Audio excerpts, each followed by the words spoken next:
Salute, Knicks Nation. Welcome in to the streets are buzzing. Hope you're doing well. Look forward to tonight where we talk about the Knicks free agency and off-season continues to roll, man. A lot of questions and we're going to talk about it tonight. What's going to happen on draft night? What's going to happen with the contract situation of Bogdanovic? Mostly we'll talk about tonight, right? I feel really confident that Isaiah Hartenstein will be back as a New York Knick. So the next biggest question for me of this offseason is going to be what the Knicks do with Bogey's contract, man. The Knicks can do multiple things to add more talent to this roster, and we're going to go through the different things that we can do with this contract. But first and foremost, welcome in. Glad you could join us. Live chat tonight. We'll do some draft Q&A as well, as the streets are definitely buzzing. We get closer to draft night, right? This ain't going to be a draft-centric show, but we're going to continue our draft series in the next episode later in the week, along with more guests coming up, right? But happy Father's Day to everyone out there as well, all the fathers and all the male figures in your life as well. May you have a blessed afternoon, a blessed day wherever you're at, and hope you are just enjoying the day, whatever you're doing. But the New York Knicks, right, we are a family, and of course, what a season it was, and the fan base is hungry, man. We're hungry for more success. The front office, I think, is really going to, have a lot of work to do this off season because of the different things that they can do. And of course, if I'm ranking, the biggest decisions and biggest factors, it's going to be obviously the contract situation of OG Anunoby and Isaiah Hartenstein, right? They're number one, number two. I'll probably slightly put OG Anunoby at the number one. Isaiah, bigger chance that he might leave, I feel, but I still think he's going to stay. But I still think he's a bigger chance to potentially go. OG Anunoby, I think, is a done deal. That was done when that trade happened as well. But what really needs to be discussed is the contract situation of Bojan Bogdanovic, right? The Knicks have a decision to make, which is by June 28, which is the deadline, fam, on what the Knicks will do with Bogey's contract situation. If they were to non-guarantee it, it does open up a non-taxpayer mid-level exception worth $12.9 million that the Knicks can actually use to sign either one player or multiple players within that salary frame as well. So we're going to talk about some options that the Knicks could potentially acquire. The other option is the Knicks guarantee Bogey's salary and then they use him as a bigger salary in a trade later as well. I want to get your thoughts on that situation. Salute Danny, appreciate you. Nick, what's up, fam? Daniel, we got Blorange Tears in the building. Uncle Freezy, salute, happy Father's Day to you and everyone out here listening. Appreciate you for joining us and let us know your thoughts on this Knicks off season, right? I can't wait to talk about it more tonight, but I'm really looking forward to the draft. It's been a minute since we've drafted a player. We traded RJ, we traded Obi, we traded Quentin Grimes, we traded Quickly as well. And if we're looking at that third tier of our roster right now on the screen, no disrespect to those guys. Once a Knick, always a Knick. But can we get some younger talent in the building with, hopefully a bright future in the league and as a New York Knick, right? Shake Milton, I was pretty happy when the Knicks acquired him. I thought he would be a good depth piece, but obviously, for one way or the other, Tibbs didn't either want to. Tibbs didn't see enough in him, or the opportunities just didn't come. Right? I think he should have played Alec Burks earlier in the postseason, later in the reg season, and I think no doubt that that showed when Burks came in. His number was called and he was ready as well. So shout out to Alec Burks as well. But as I talked about in the earlier shows, for multiple reasons, I think Alec Burks, isn't a priority. If he was able to come back for maybe a part of this mid-level exception that we'll talk about tonight, then that could be something worth exploring as well. He still has a bit left in the tank as a depth piece, but his age and basically, what else is out there might be a better option. So maybe Alec Burks doesn't return as a New York Knick. Mamadi Diakite, I expect, him to, to move along and see what else is out there, and the Knicks to do the same, right? I think Jericho, I'm going to revisit this graphic because I think Jericho will probably stay. The very first show I did of the offseason, I had him as a dish because I don't think his game has moved along and developed as good as I would have hoped. But I think Jericho for the depth piece that the Knicks need at the big man spot, I think Jericho will probably likely be back as well. But then you've got obviously Daquan Jeffries as well, and some of the two-way spots that the Knicks might fill with some of these second-round draft picks as well. So that's the third string of the roster, and the Knicks, could definitely do a lot of, basically renovating in that area. We can bring in some draft picks, hopefully, in 10 days, and hopefully the Knicks can get busy, at least with one of their first-round picks and one of the second-round picks as well. But I do hope we buy multiple second-round picks so that we can, hopefully add some higher upside guys as well. As we talked about a few shows back, Rokas Jokubaitis, it's still up in the air whether he's going to come to try out and maybe the Knicks bring him on the roster. That's still a big possibility. However, it's very unlikely that Rokas will be a part of Summer League, due to the Olympics, right? And I respect that because, you got to play for your country, potentially, get into the Olympics, or you're going to play a Summer League game, right? It's a no-brainer for that situation. Better opportunities and a higher level competition. But after the Olympics are done and dusted, Rokas Jokubaitis is still fully, invested in exploring an NBA alternative this season. We'll see what plays out. If the Knicks have plans to get Rokas in the building, I think he would add a solid option as a third string playmaker as well, a guy who can maybe play alongside Deuce, because Rokas is 6 foot. He's 6'4", right? So he's definitely not undersized. He could play alongside Deuce as well, so that would be an option. But yeah, then we look at the second string of our roster, fam, and it's question marks over Bogey. Mitch is obviously under contract, so until we hear otherwise, it's very likely that Mitch will still be back unless there's a bigger trade.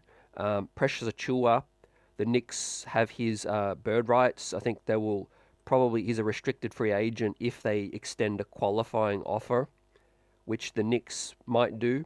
It's all going to be a part about tonight's chat, about the salary numbers specifically.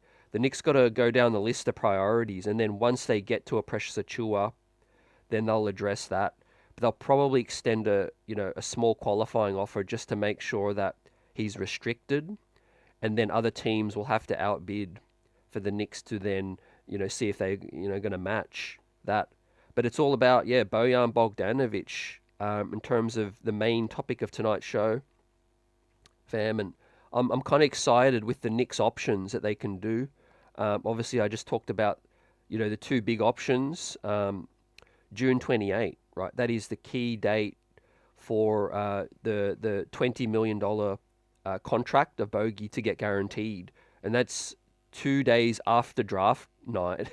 So for those of you, fam, that think there's going to be a trade on draft night, I think you're looking pretty good right now, because I think the Knicks will do some kind of business on draft night, whether it's trading up, down, player acquisitions, etc.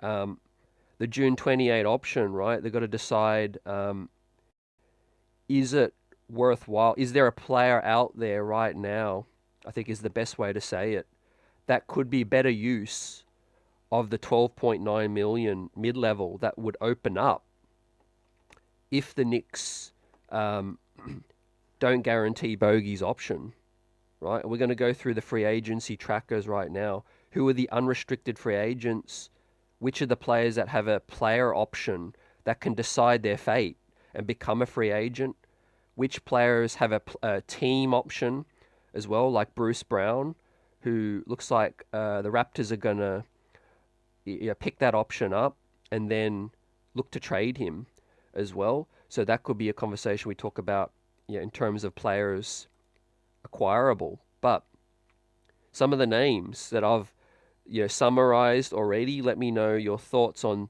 some of these guys as well. But KCP, right, he's a big name, I think, out there in Denver. I think KCP, it's going to be tough for Denver to keep that core together, fam, and has been talked about by many. This new CBA from the NBA is designed to break up, dominant teams. And, we're starting to see the Nuggets regress, right? What a blow that would be if they were to lose KCP, right? He fits the Tibbs mold 110%, right? Defense, shooting, and another strong, player on the wing, a dog, a guy that, would fit in, I think would fit this locker room 110%, man. He's all about winning right now. We know what Tibbs is all about, fam. Another name, Kelly Oubre, man. Whether you love him, hate him, whether you're somewhere in between, it's a name you're going to probably hear a lot more of because Kelly Oubre has joined the CAA family. That's right. If you don't already know, I think it dropped 2 days ago. Kelly Oubre has signed with CAA, right? And we know last time the major player linked to the Knicks previously that joined CAA was OG Anunoby. Kelly Oubre's talked on, many years ago on podcasts, etc. He's got an affinity for Tibbs. We just knocked them out in the playoffs as well. Kelly Oubre, I think we'll see what happens in Philly. They're going big game hunting. And I think Philly will be looking to get in either Paul George or Klay Thompson, maybe Jimmy Butler, someone like that. And then does Kelly Oubre find greener, pastures, maybe with the New York Knicks, the CAA, like I said. So, like I talked about with Buzzer Beater the other day, fam, we'll talk about Kelly's game, whether he fits, let me know. But another name, Royce O'Neal. Right, Royce O'Neal is another bigger wing, can shoot it, can put the ball on the floor and do some things as well. So we're going to go through the salaries of these guys that are currently on. And I think these guys could definitely fit into the 12.9 million. Some of them could.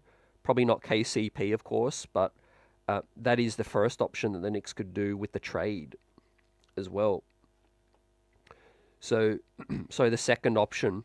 Obviously, the second option, if the Knicks were to guarantee, Bogey's 20, that is an outgoing expiring salary, right? That's very attractive for a team like Denver out there, if they are going to lose KCP, maybe they get a Bogey on a 1 year expiring, and they were to get some valuable,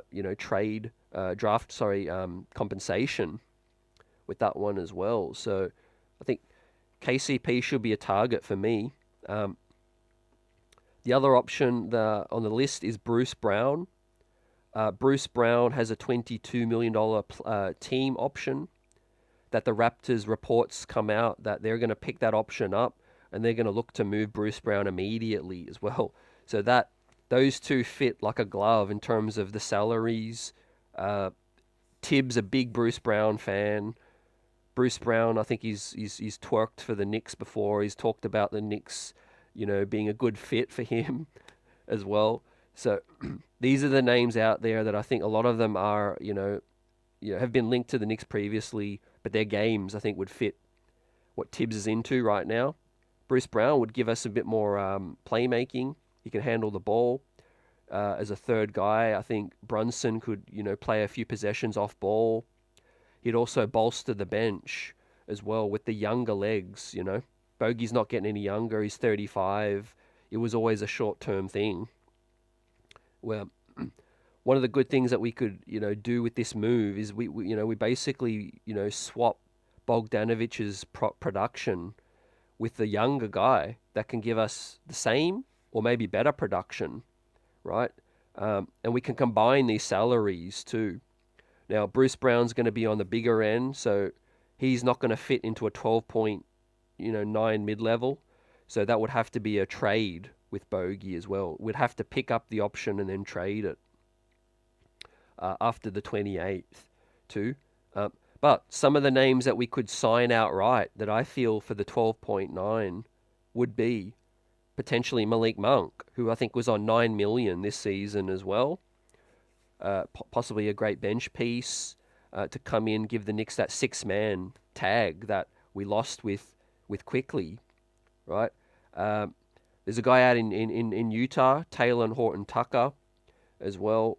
He could be a part of the 12.9 that the Knicks could use. Tyus Jones, I think a great name out there that I think the Knicks could add as well. Good size with playmaking ability, would definitely bolster the bench after Brunson as well. Luke Kennard, James Wiseman, Andre Drummond, some bigs out there as well that I think would be able to be signed with the mid-level. Kyle Anderson, right, another name. He's on 9 million right now, and I think Minnesota are going to struggle to, with the tax situation that they're in. Maybe they do look to move somebody in terms of Karl Anthony Towns. Maybe they do lose Kyle Anderson as well. Caleb Martin, he's quite underpaid. He's only on 6 mil. We're going to go through these salaries right now. Jalen Smith, right, he's kind of on the outer in Indiana. He didn't get many opportunities. I think he would be a really solid, a buy low option as well, and we could sign him. Derrick Jones Jr., man, right now in the NBA Finals, he's earning peanuts, and I think Dallas are gonna have a lot of teams, to fend off, to get a Derrick Jones Jr. as well. Could that be too rich for them? Well, so let me know what you guys think. What should we do with some of those names that are just floated out there? Do you think it's a better option right now to non-guarantee Bogey's option, and you lose Bogey? Obviously, you lose him, you lose the player, but it opens up 12.9, and you can use that 12.9 to sign 1, 2 players that all fit into that salary, right? With some of those names, and we'll talk about more as we go tonight. And shout out the chat, smash that like button. The streets are buzzing. And the second option is guarantee Bogey's option, right? It's a pretty safe option. I think guarantee it. It's an expiring salary, so you're not hurting your future at all. I think there's a case to be made that all of those names available, Bogdanovic is still very much, on the higher end of talent. In terms of the bench piece, gives you, 15 points a night off the bench. We haven't really seen a lot yet in terms of the sample. He showed up in the playoffs at times. He fought through the wrist injury. He played hard. The defense we know is up and down, but obviously for a 1-year deal, we could do a lot worse. The 20 million would be expiring if we guarantee it, but we have the option to trade that salary to any other team in the future, whether that's right after the draft still, after we pick it up. Obviously, if you're going to go star hunting, if it is a sign and trade, let's say with Paul George, if it is Donovan Mitchell, if you still believe that Mikal Bridges is gettable, then you're going to need Bogdanovic's salary as well. So this is up there with the biggest decision of the Knicks free agency as well, slightly behind the Isaiah and the OG thing, but I think the OG one's more of a formality. But I think there's cases to be made for both in terms of what the Knicks should do too. Nick P, what's up? I feel we got too much salary tied up into that center position. That's a really interesting point, man. I can see what you're referring to in terms of Isaiah. He's going to get a huge payday, and deservedly so. But then after that, we do have Precious Achiuwa, who I think is really a chance to leave, and then we've got Mitch, who's earning, I think he's going to be earning like 14 this season coming up as well. Hasn't been able to stay healthy, unfortunately, through the grind as well. And look, that just happens to some players, 82 games and then playoffs, just the way he's built, in terms of 7'1", lower leg injuries as well. That's tough to shake off, for some of these big men. But Mitch is on a really good contract. But yeah, if you're about to make Isaiah, 16, 17 mil, that's your money. That's your center situation tied up right there as well. That's why I think Jericho will probably be likely to stay, because he's on such a cheap deal as well. What's up, Sherwin? The Knicks could do without another 6'4" player. Yeah, let's talk about it with these names. I think I want the Knicks to draft size, and I think we will address some of that in the draft. I think that is a big name. KCP is undersized a little bit for the wing. Bruce Brown as well.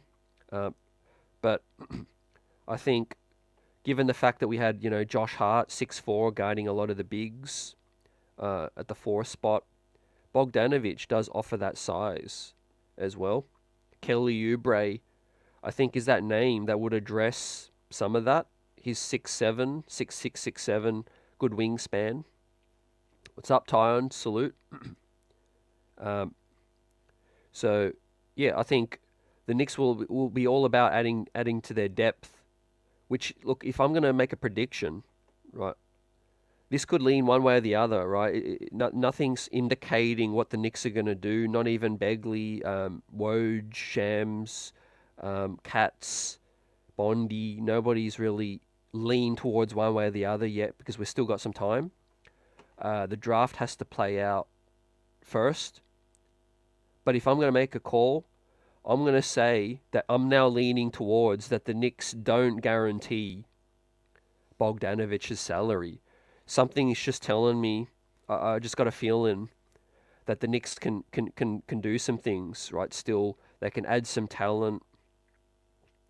And, it's also going to help them, obviously, with the big contracts that they're about to give out with OG and with Isaiah too, fam. It's all adding up, Brunson salary, and then obviously Tibbs extension as well. Not that has anything to do with the cap, but I'm just saying it all adds up, right? So I'm slightly leaning towards that the Knicks will not guarantee Bogey's contract, and it does open up the non-taxpayer mid-level of 12.9, which we go through these names right now. We'll go through the tracker, fam. It'll give you a good indication of what kind of player or players you could add with that kind of money, right? That's not chump change. A lot of these players are balled out this season, underpaid, and a 12, 13 mil would be a nice pay rise for some of these guys as well. But just for purposes, we'll go through the top to bottom first in terms of salary, and then we'll look at what options they've got. Obviously, you got LeBron. He'll be the number one domino, free agency. I think he'll stay in LA. I think he's just using his situation for leverage, like he always does, to upgrade that squad. I think they'll lose D'Angelo Russell. They'll try to do something. They've got a draft pick as well. I think quite a solid pick 17. And then you got Paul George, man. I think it's 50-50. I think Paul George doesn't look like him and the Clippers are, on the same page in terms of the dollar figure, in terms of the contract. So I think Paul George, obviously we have Philly. Philly are the ones that, they're waiting to give him the bag, like the full bag, 50 million. Tobias Harris coming off the books, Kelly Oubre, free agent, Nicholas Batum, also a name that I didn't put in there as well, but he's available, is Nicholas Batum as well. So yeah, I could see Paul George going to Philly or Orlando. Same with Klay Thompson, fam, as well. See, Paul George is a full unrestricted free agent. He's a player option. Klay Thompson is a full unrestricted free agent. So the blue indicates unrestricted free agent, and the green reflects a player option. Fam, so let's keep going down the list. We've got Tobias Harris, man. He ain't going to be earning anything close to what he's on right now. He's heading for a pay decrease. But he's earned his bag, and I think he needs to be realistic. I think he should be someone that's looking for a mid-level type, and I'm not ready to pay that. By the way, I'm not giving him our mid-level. If Tobias Harris was willing to take half the mid-level, maybe 6 to 7 mil, and we could use the rest to sign another guy, then you might pique my interest a little bit. But we got Harden as well. He'll be back in LA, I feel. Siakam, the Pacers are going to give him the bag. That was already agreed. Gordon Hayward, his days of earning big are come to an end now. He's going to be looking for veteran minimums type, I feel. Right, injury history, age, all of that. Maybe he'll be lucky and get some kind of annual exception. But Tibbs, it's interesting. Tibbs is a guy who's had an affinity for a Gordon Hayward, right? Maybe that's the first name I'll ask you guys. Let's say the 12.9. Let's say the Knicks have done what I feel they're going to do, and they'll non-guarantee Bogey's salary, and it opens up the mid-level. Would you be prepared to give some to Gordon Hayward? Not all of it. And try to pair him up with another guy? Let me know. Right? Look, it's a risk. His game's declined. I would rather the Knicks go a little bit younger, but he does address the size. He's a real 6'7", 6'8" guy. The thing is, we're looking for somebody dependable to back up OG, realistically. I know we're going to draft probably a wing, but chances are they're not going to be ready for major minutes right away.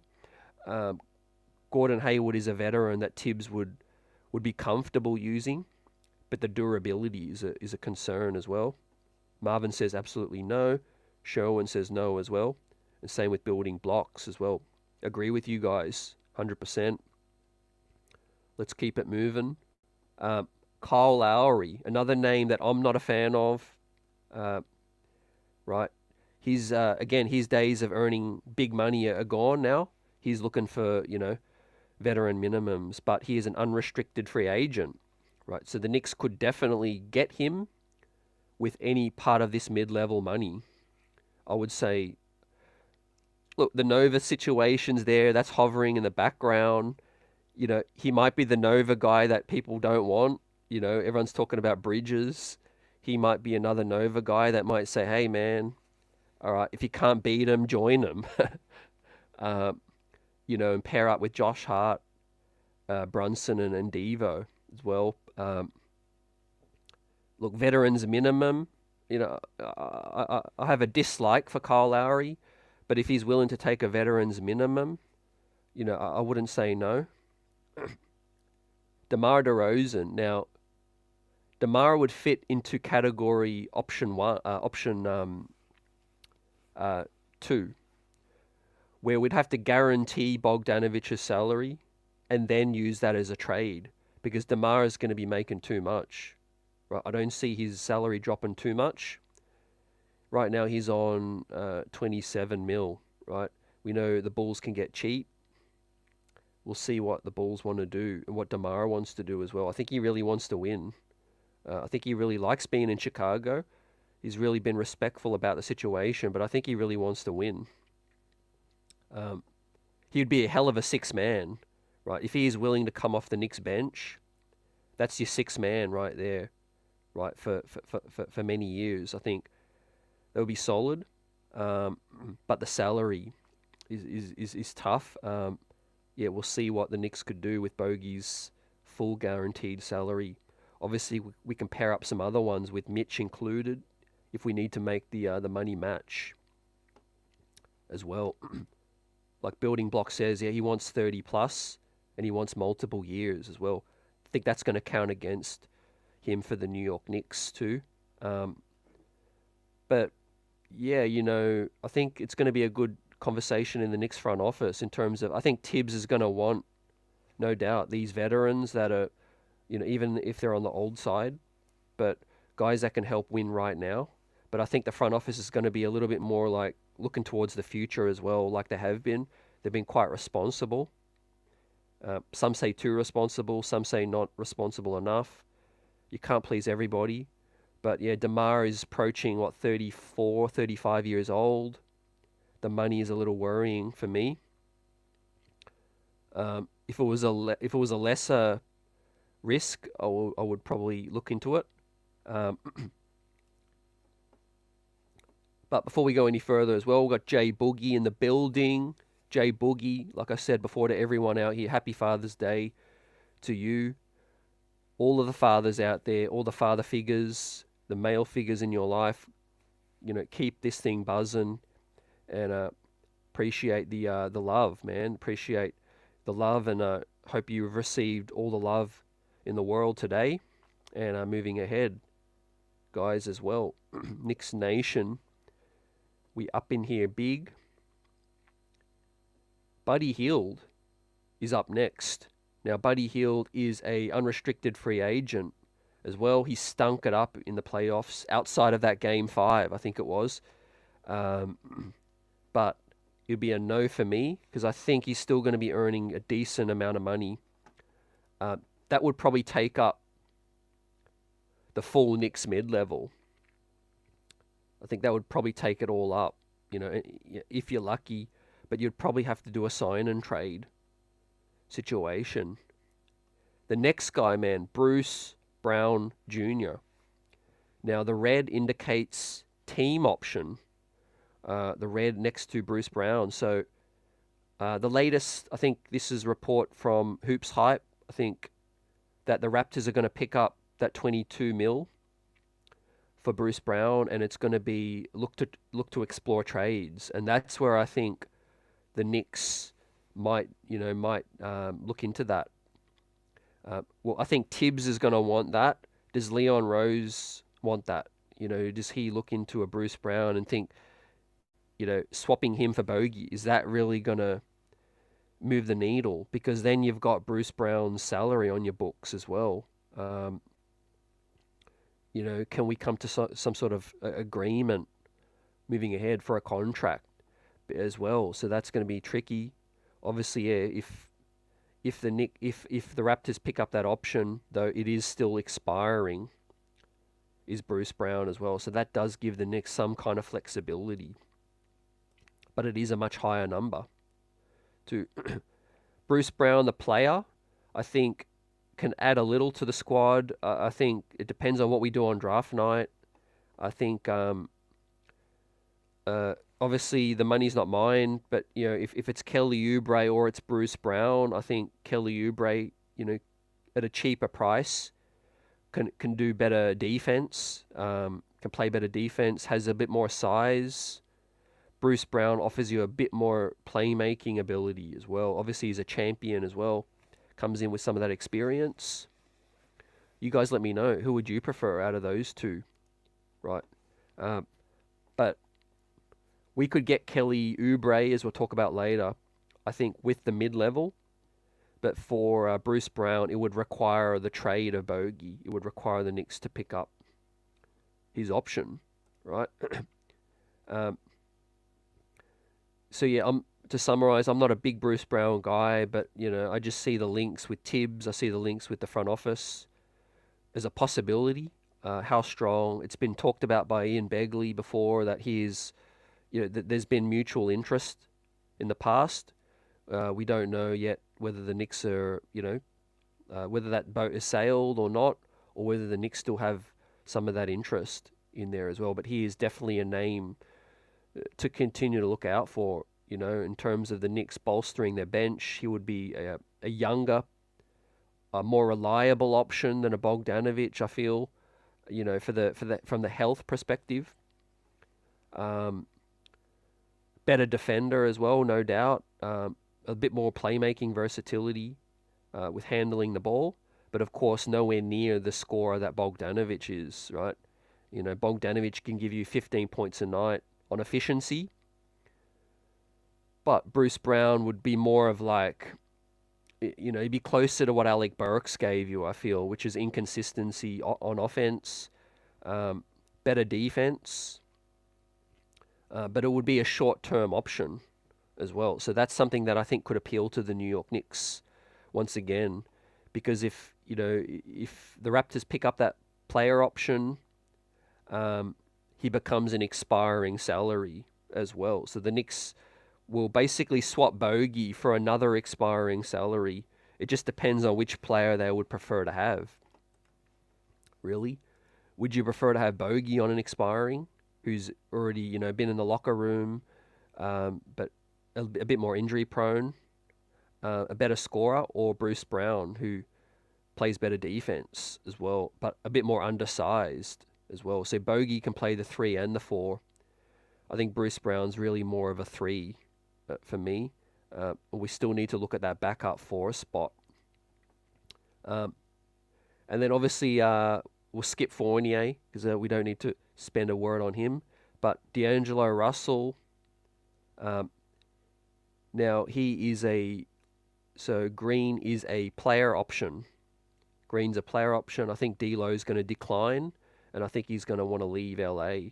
So that he's going to free up some money, I think, for LA, right? I'm not a D'Lo guy. I'm not a D'Lo guy, and I don't think he's really a viable option for the New York Knicks. Let me know your thoughts. Our guy, OG Anunoby, right? Player option. He's going to opt out, I feel, right? It makes no sense for OG to opt in, but I would love him to opt in because that would mean that the Knicks can, prolong the next contract one more year and would give us a bit more flexibility, fam. But, right, with the injury history, security on the line, if you're his agent, it'll be malpractice, right? You got to get OG. If you're OG, you got to get the contract signed right now. So he is going to decline. OG will decline his player option, and he will get a bag from the New York Knicks. I think OG will probably get, I hope it's closer to 30, more than 35, 40. But I think, maybe something along the lines of, a team-friendlier deal might be something that starts at 32, 33. And then we put some of those, unlikely bonuses in the contract, which can be, play a certain amount of games, then you get another, 2 milli. It could be something like that, right? You can't put like major money on unlikely bonuses. You can't like put like 5 mil. I think the most is you can kind of make it 1 to 2, 3 mil in unlikely bonuses, something like that. But I hope the Knicks can do that. We'll see. See, the thing is, some people have mentioned this as well. Shout out to them. But you start to try to cheat and get cute, and then OG might start to look at, he might start to look at Philly. He might start to look at some other teams if we try to put too many of these, incentives in the contract as well. But look, Leon's son is OG's agent. He looked really happy being a New York Knick. He embraced the situation, helped us win round 1. I got mad love for OG. I mean, he was the missing piece that we needed for so many years now, and now that we have him, it would be an absolute, it would be a disaster if OG doesn't end up back as a New York Knick, right? But I don't think that's going to happen. I think OG Anunoby gets his money, he gets his long-term future with the New York Knicks, and I'll be happy, right? So then we can continue to plan around him and hopefully add depth, add backups to him, right? We'll talk about Ryan Dunn as well with tonight's draft Q&A, and we'll talk about, bolstering the Knicks squad. But OG's our starting wing, and I think he'll get something north of 30, right? Next guy up is Gary Trent. So Gary Trent is a complete unrestricted free agent in blue. He's earning good money, man. I think there'll be some teams out there at least give him 15, maybe the mid level, the full mid level, that the Knicks also would be able to open up. Would that be a name you guys would be interested in? I think it would take the full 12.9, but if the Knicks let Bogey go, they could use all of that money to potentially lure a Gary Trent as well, another shooting guard. Doesn't play defense. I don't think that's the biggest priority right now. I think size, wing depth, and defense. Obviously, DiVincenzo looked amazing this season, and he's our guy. We'll see who else we add. We need some scoring off the bench, though. That is something we still need. The Knicks will probably appreciate what Alec Burks did for us in the playoffs, and will probably be open, to using some of that money on Alec Burks, right? The thing is, Alec Burks probably played himself into a solid contract. I'm talking 7, 8, 9 mil, right? And then are you prepared to use most of that mid-level on Alec Burks, knowing that you would have to lose Bogdanovic to do that? To me, that doesn't make any sense, considering you acquired both of them as well. So for me, Alec Burks, is unlikely to return, in my opinion, right? But if he was to return, the Knicks would have to use up quite a substantial amount of that mid-level. What's up, Reese Anderson? Salute. We should look at Nick Richards with the Hornets, and also Mitch's injury-prone past is something to address. I could see it both ways with Mitch. He's on a good contract, but I do think the Knicks are in the market for a big, fam, one way or the other. I could see the New York Knicks, drafting a big or signing another big as backup for that as well. See, I share some of the same concerns about Mitch, unfortunately, and it's nothing to do with his game, because when he's healthy, he's a great piece. Just unfortunately, he can't stay healthy right now. But similar to OG, if you're bringing them back, then you've got to be proactive. You've got to, address the backup situations. And I've voiced my opinion on this before, but I think the Knicks, where they could have done better this season, and you can nitpick a lot of things, but the Knicks didn't fill the back end of their roster as well as they could have, right? And I was pleading for them to do it right at the cutoff, when they did bring in Shake Milton, and you guys like Marcus Morris was available, free agent workouts, etc. I don't think the Knicks did enough to bring in, some veterans, because their aim was to win the championship, right? So some of the decisions didn't mirror that. I think having a Dick Kite, Daquan Jeffries, Milton's, players that you didn't want to trust enough, I think we could have done better filling out some of that depth.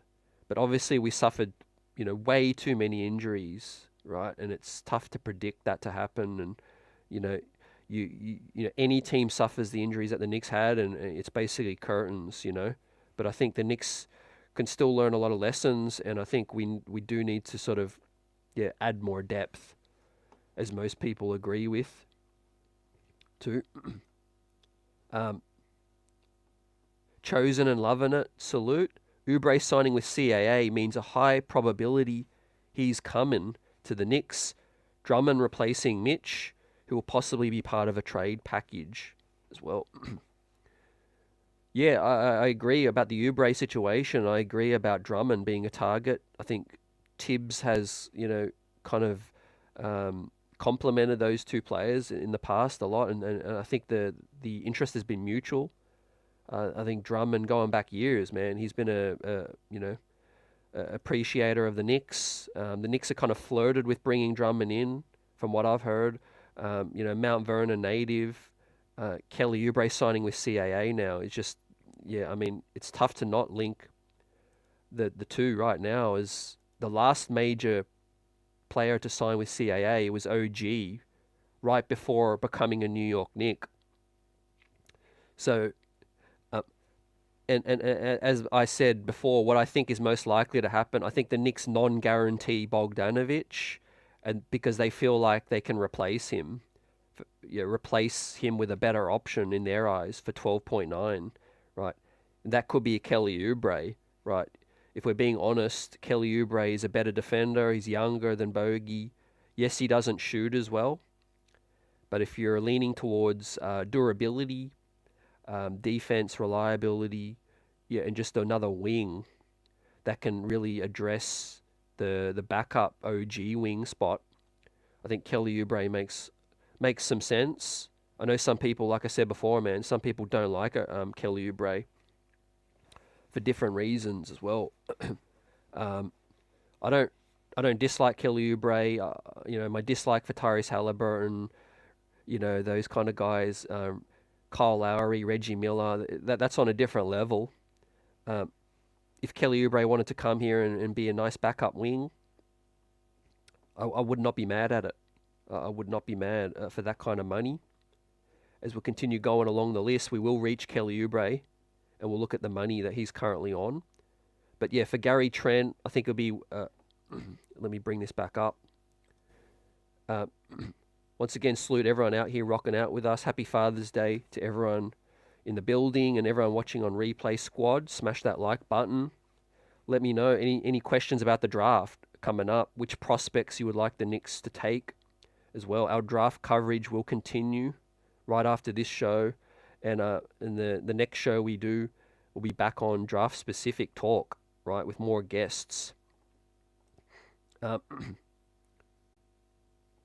Right, some interesting names right now. We hit on Markelle Fultz, right? He's an unrestricted free agent, so he will be out there. Teams with cap space can get him, but Orlando are one of those teams with the cap space. I think, you know what, now that I think about it, I think there's a chance maybe Markelle Fultz doesn't come back to Orlando. The thing is, the Knicks' biggest need is not really a backup point guard. We have our starter, we have our backup right now. He's going to be earning a handsome bag. I think good on him as well. Resurrected his career. We'll see with Orlando because they do have Suggs, Cole Anthony. They've got so many guards out there. Davis Bertans, right? He's currently on 16 milli. I think the market might dry up for a Davis Bertans. He's aging. I think that might be the last biggest contract he gets. Don't forget, a lot of these teams are going to get really stuck with the money that they can spend right now. That's why people are trying to get in their money right now. Your Klay Thompsons, your Paul Georges, they want the bag because it might be the last bag they get. Well, it will be for those guys. KCP. Now, Sherwin mentioned another undersized kind of guard, but a guard who is kind of like Josh Hart, plays up from his size, right? Kentavious Caldwell-Pope is a dog. He defends, he shoots it. Quintessential 3-and-D guy. Now he has a player option, right? So I expect KCP to decline. I think the latest news is that he will decline, right, and see what's out there too, fam. I think Denver will have his bird rights, but how much higher are they willing to go? I can't see the Knicks getting KCP unless they are trading Bogdanovic's salary, maybe Mitch's included, if the number gets too high. Not my most likely scenario, right? But if you're looking for a veteran, a guy who knows what winning is all about, who's done it before, KCP could be of interest to the New York Knicks, right? Again, he will decline that player option, become a restricted free agent, I think. Jonas Valanciunas, another big, but I think he will get some good money. He might be a little bit out of the Knicks price range, But if the Knicks were to pair Bogdanovic's salary with Mitch, possibly, maybe they're looking at Brandon Ingram as another alternative. I do think Valanciunas will be a player that will swap teams. I could see him not being brought back to the Pels. So, what are your thoughts on that? Salute, Darren. What's up? Ace of Spade in the building. Drummond has some limitations. We'll talk about that. I want to get my thoughts out there on Drummond too. I think Drummond's always been a value guy recently because he's been on peanuts. But once you start to think about paying Drummond 12 mil, if he wants the full mid-level, I think we could draft a center and keep it moving, use the money elsewhere. I think we really do need... we need to use this money wisely if we do open it up. Hopefully use it on multiple players, I think. So I'm kind of looking for bargains right now. Like Tyus Jones, he might be a little expensive, but Malik Beasley also I think will probably he'll probably get a pay cut. His play hasn't been very consistent, but he's been on 15 milli. He'll be a complete unrestricted free agent. Luke Kennard has a team option. Can Memphis afford to lose him? That'll be interesting to see what happens out there. I'm not sure of Memphis's direction right now. Dougie McBuckets, his best days are past him. He'll be out there, as a veteran minimum type, I feel, or a smaller exception. Gary Harris, not a big fan of. He's been a little inconsistent recently. So is Covington, right? We didn't see him factor into the Knicks series at all, right? He's on 12 million as well. So some of these vets are going to start to really feel the pinch with the money drying up, I think. Now, Nicholas Batum, he's a complete unrestricted free agent along with Kelly Oubre. We know Philly are going to try to clear up that 50 mil to give to Paul George or to give to Clay or a Jimmy. Nicholas Batum, I think, could be had. What are your thoughts? Let's say you could get Batum and Kelly Oubre for the 12 mil combined. Right, that addresses your 3 and 4 spot, backup spots. That addresses some wing size with that situation. Right, of course we beat them, but I mean Batum. Right, I know he injured Bogey. That didn't seem to be too malice in that. I know Embiid was completely different. He injured Mitch legitimately. I got no gripe against Batum if he was to come here, but he's kind of on his last years in the league. As a backup, he does give you a bit of floor spacing. He does give you some wing size as well. So the Knicks could do a lot worse than that. PJ, he's not going to get anything close to 11 mil. He's got a player option. Okay, so he's going to pick that option up, right? He's got a player option. I think he's going to pick that one up. Rashawn Holmes also has the player option. I think he'll be silly not to pick that one up unless there's a bigger bag available. Now, a guy like THT out of Utah, he's been inconsistent. He could give us some guard depth off the bench. He's a complete unrestricted free agent. Maybe he's available for 5 to 6, 7 mil. And then our guy, Alec Burks, who has been on 10 mil, is an unrestricted free agent as well. Now, as I said before, I think Burks played well enough in the postseason to get at least somewhere like a 6, 7, 8 mil from somewhere as a veteran. If he's willing to come back to the Knicks for a discount and we use up part of the mid-level, I'd be okay with that. Like one example might be, we non-guarantee Bogey and we spend the 13 mil and that gets us Alec Burks back and it gets us Kelly Oubre. Can't be mad at that. I think that's good use of the money. Or let's say it gets us Andre Drummond and Alec Burks. I think that's what I'm trying to do. I'm trying to use this money wisely because that is the final money available that the Knicks have outside of a trade. The Knicks can obviously trade Randall, Mitch, future salaries, whatever. But if the Knicks are just going to sign someone this offseason, this is the final year to do it with this mid-level. Until we hit the tax, because we're going to pay everyone soon. Brunson's extension, and of course Randall is up for his extension as well.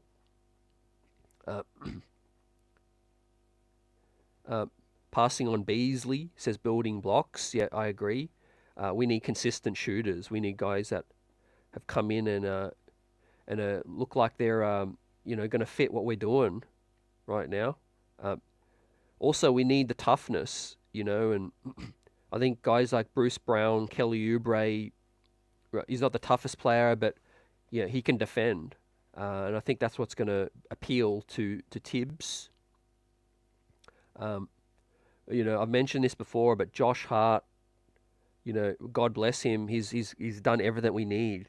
But for the sake of his future and health, we don't need to have him guarding fours anymore, right? Let's get some extra wing size off our bench, because next season Hart will be coming off our bench, fam. He'll be back to the bench role. And obviously if Burks doesn't return, neither Bogey, we do have some of those spots to fill up too. Of course, our own free agent as well, like Precious Achiuwa. If we do acquire the mid-level exception, we could use part of that to retain Precious Achiuwa. And I've heard that as a more realistic option, guys.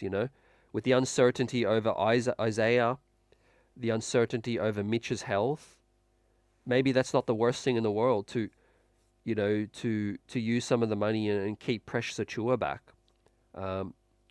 Again, like I said, we will extend probably an offer to him, a qualifying offer, just to make him restricted. And then we'll see if any other team matches. But one thing I know for sure, we're not going to go too crazy, because, we don't want to approach the, we don't want to go too far over the first apron, which we are, basically after giving OG the money and Isaiah the money. As well. So this exception is kind of the last, chunk of money that we're going to be able to have.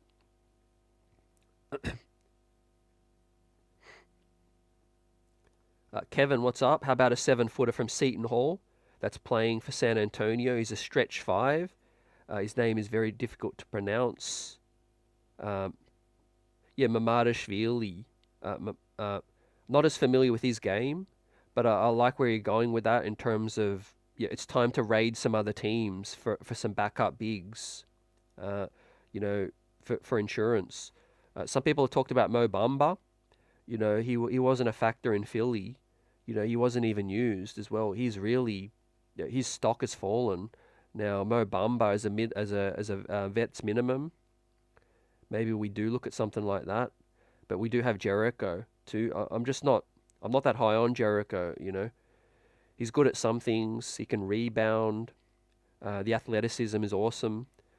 He runs the floor well. It's just all between the ears for Jericho Sims, I think, with Tibbs, right? Defensively, he's not where you need him to be. He makes bad decisions to foul. He gets stuck between the drop coverage or, icing. Look, I hope he proves me wrong. I hope he does stay and then he does come back a better player. Players do work on their games. It's very plausible that Jericho, comes back a better player, as a third string guy. He's cheap, but he's just not that real rim protector that I think Mitch and Isaiah are. He's just a different kind of big man, and he can't score. That's another big problem, that the Knicks need more guys that can score a little bit.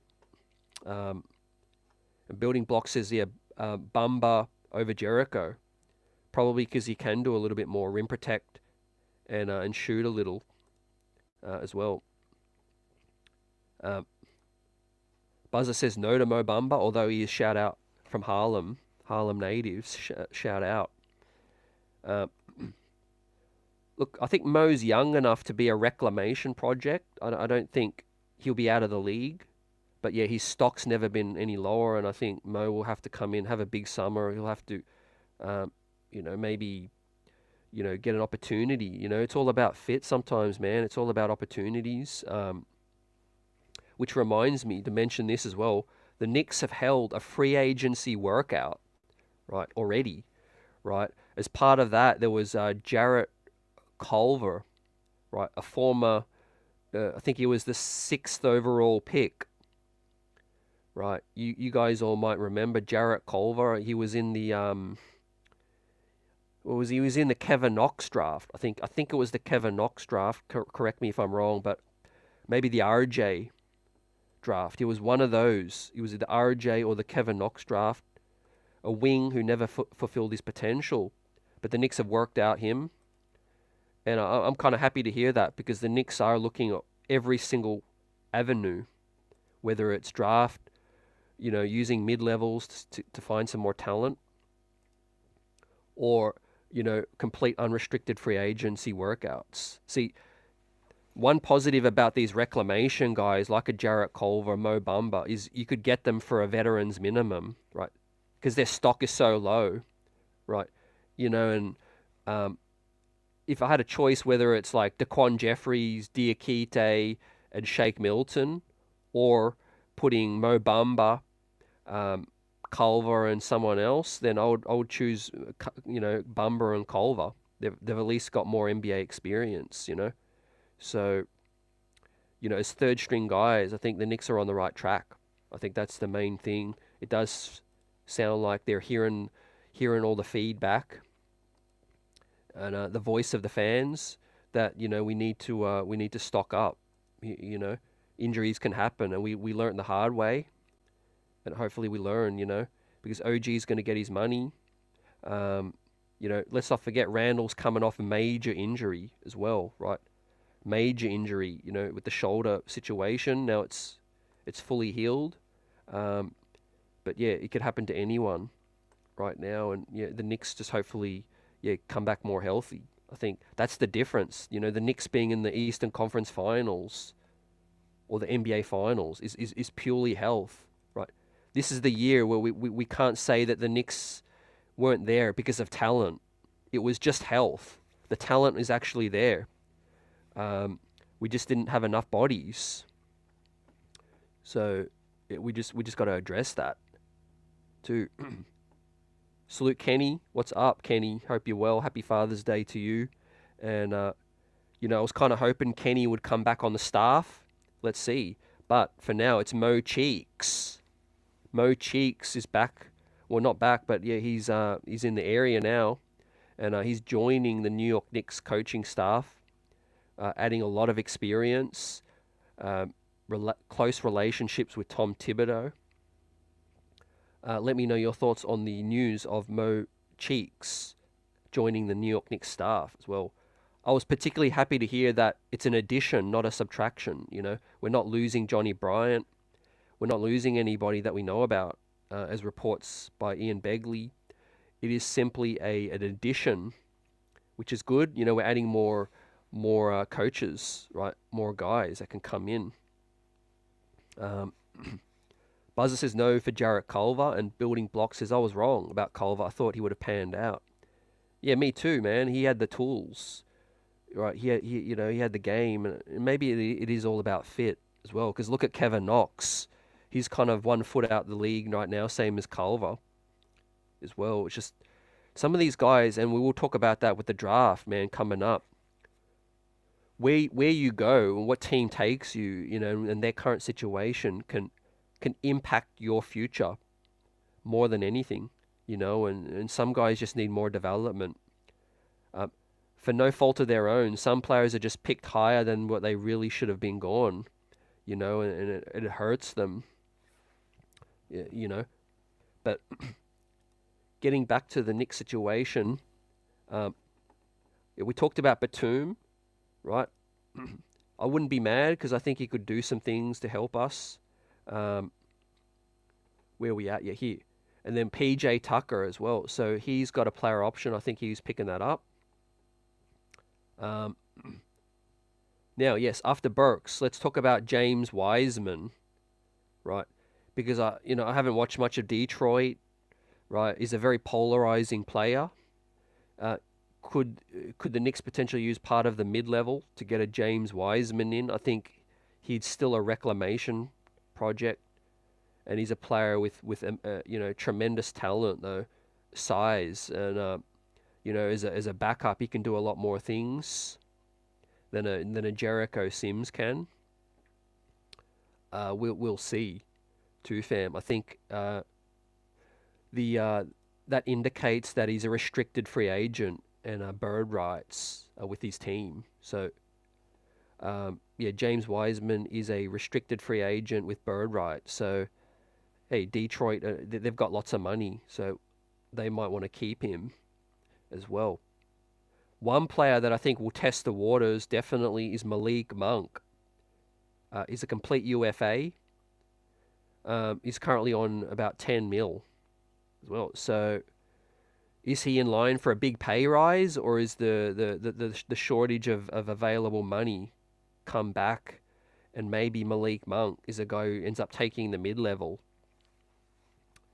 somewhere? Is fascinating. Little redundant for our situation, but I mean he could be our sixth man. Like, there's no doubt about it. Malik Monk can get hot. I mean he would assume the Emmanuel Quickley role, which is a role that we still really like. It's still there, it still needs to be kind of filled. Deuce is a huge piece off our bench and a great scorer now in terms of shooting. But then Josh Hart at the 2. If we do lose Bogdanovic, we're going to need some scoring, right? Maybe some fans in the front office of Malik Monk, right? Maybe he just gets a much bigger pay rise. Monte Morris, not a big fan. He wasn't used in Minnesota much. He's on 9.2. He's a complete free agent right now. Royce O'Neal up next. So with Phoenix, Royce is a complete unrestricted free agent on 9 mil, right? Knows the city, was with Brooklyn before. I was kind of thinking that the Knicks should have, expressed interest when he was available. Royce O'Neal is tough, right? He can bring some size to the wing spot. He can bring some shooting and some ball handling. Royce, could be a gettable target, I feel, for a mid-level situation. Now, as I said before, if we were to split our mid-level and get Alec Burks and Royce O'Neal, I think that would be a solid get if you are losing Bogdanovic. But maybe the Knicks do aim higher. It is a kind of a lower floor kind of move, but it is a good depth piece. What are your thoughts on potentially Royce O'Neal, fam, as well? Look, his experience brings that defense and scoring off our bench. Kyle Anderson, I think, will be one of the biggest free agent names as well to look out for. He's currently on 9, and he's a complete unrestricted free agent, right? If Minnesota, can't pay everyone due to their tax situation and the ownership, I think Kyle Anderson would be a very good get. 6'9", slow-mo Anderson. I think Tibbs would be a fan. He does bring length, brings some playmaking and scoring as well, right? If you can get him for a mid-level, it's a no-brainer for me. But I think he's probably going to earn a good payday, fam. But he is an unrestricted free agent. I wonder if some teams that strike out in free agency, spend some of their cash. Man, I could see San Antonio trying to bring him back.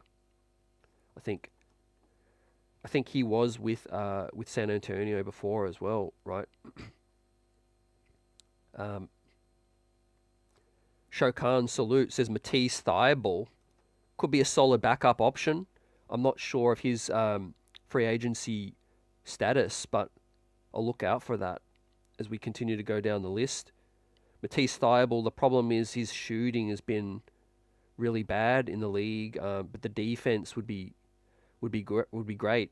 I think Portland have him on a very reasonable deal where he's at right now. He's about to play in the Olympics as well with Australia.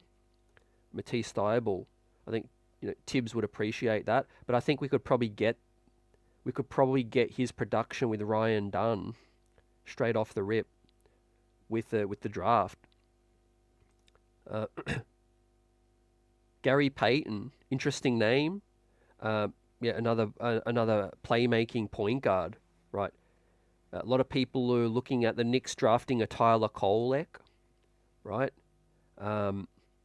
Gary Payton has a player option in Golden State. The fact that they might lose Clay, 8.7 mil, I could definitely see him picking up that option, fam, as well. I think, the green is a player option. His player option is 9.1. Yeah, that's some pretty good money. I think I'm not sure of the kind of money that these guys are going to be expecting, but if I'm Gary Payton, that sounds pretty reasonable to pick up that option and stay with the Warriors. D'Anthony Melton, I was once a fan of, but yeah, he wasn't used in the playoff series, and that tells me a lot. If he's an unrestricted free agent, he's looking for maybe the same kind of money, 8.6. He might lose out. He might be having to take an annual exception or a mid-level or a veterans minimum for D'Anthony Melton. I always felt like him and Shake Milton were kind of, competing for the same minutes. Shake Milton ended up falling in our lap, but we didn't use him. Now, Nicholas Claxton, unrestricted free agent. There will be suitors for him, teams with cap space. He's going to earn a bag. So he's going to be one of the biggest benefits of free agency. He's on 8.6, and he's going to get the bag as well. So the only way the Knicks could get a Nick Claxton is for a trade for the New York Knicks. Maybe we guarantee Bogdanovic. We send them a boatload of draft picks.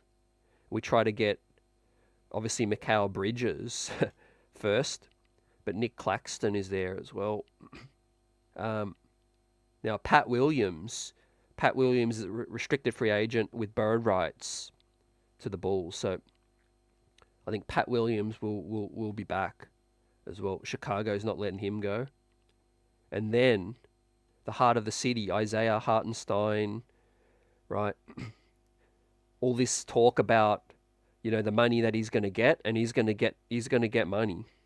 Isaiah Hartenstein is going to get a big bag, a much deserved bag.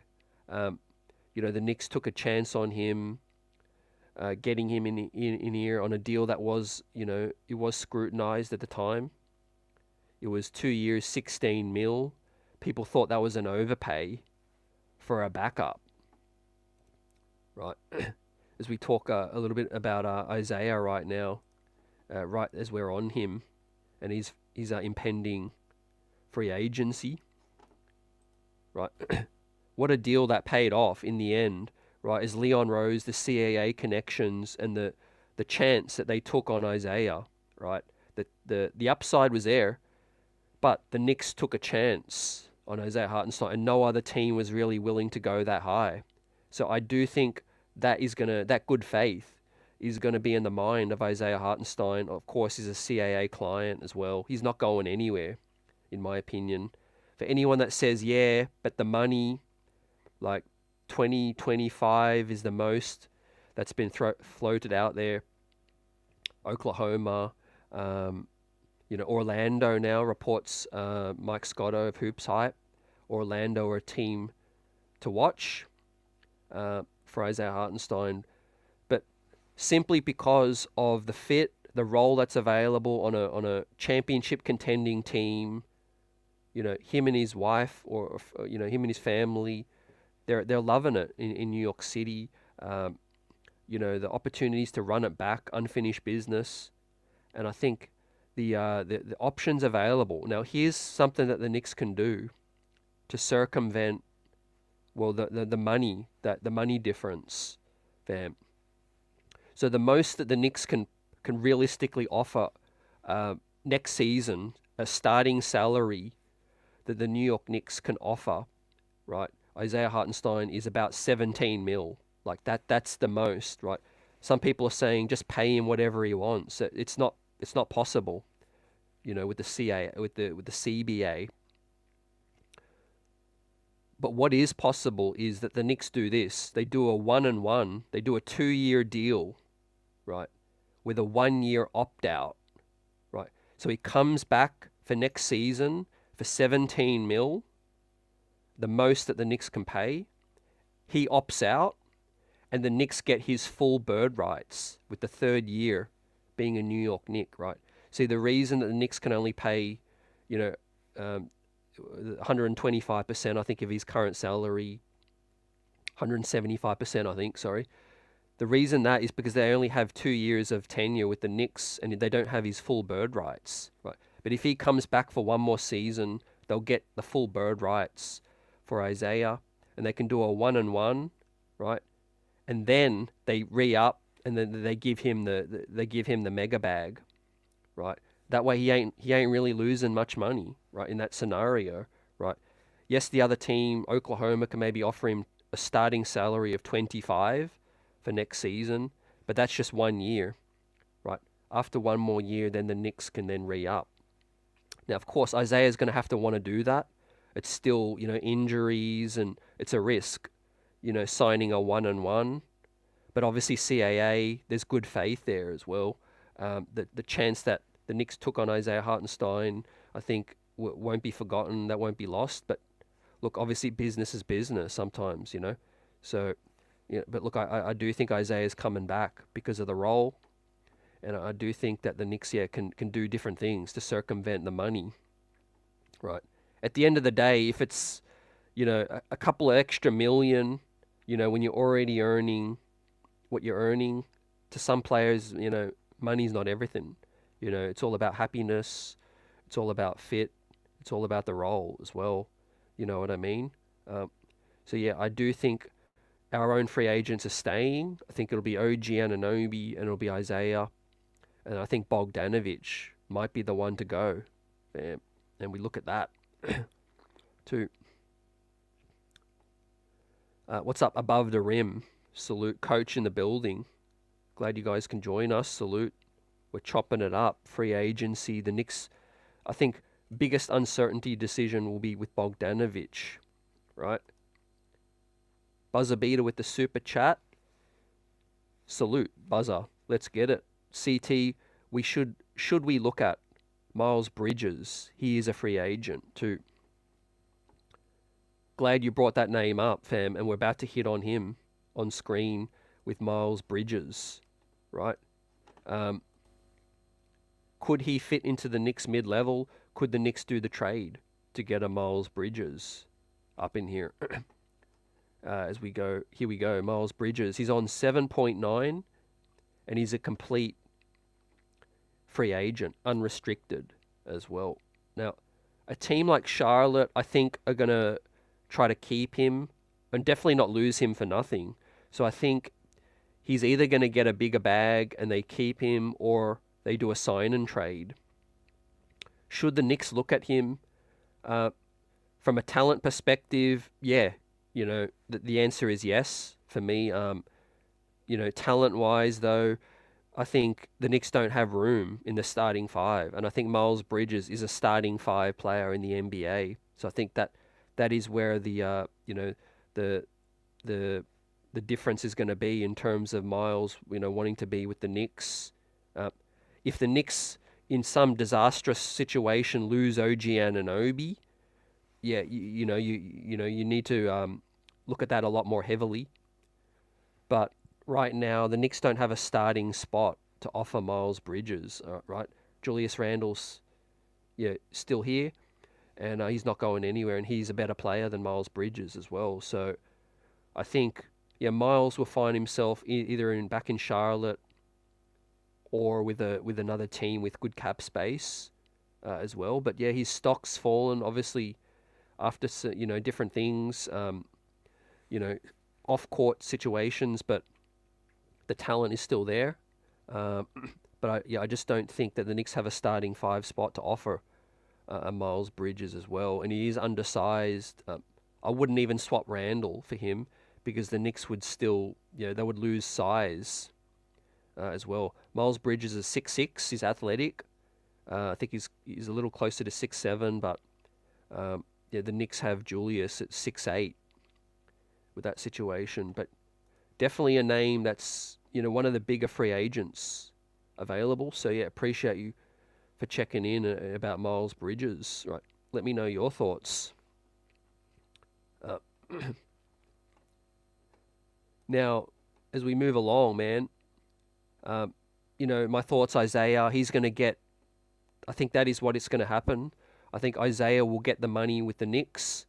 He will get 17 milli to start next season, whether that is a longer term deal or a one-and-one opt-out, so that he can get a bigger bag with the New York Knicks after that, with the full bird rights.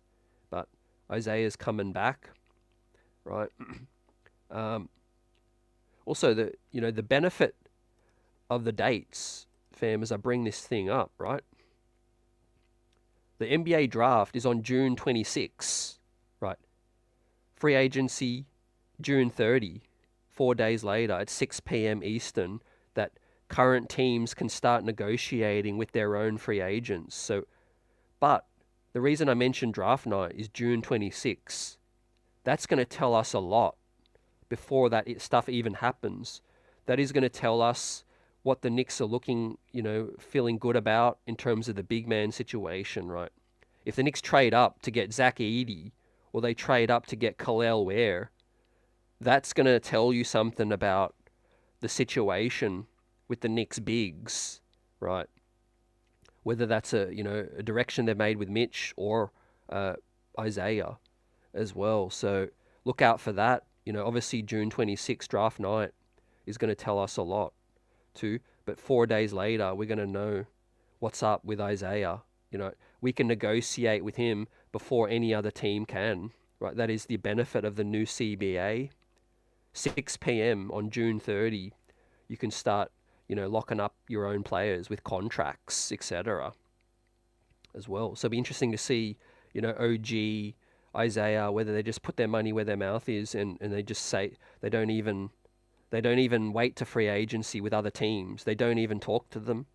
Maybe they just sign with the New York Knicks right away, or agree with the Knicks right away. That would be cool, I must admit.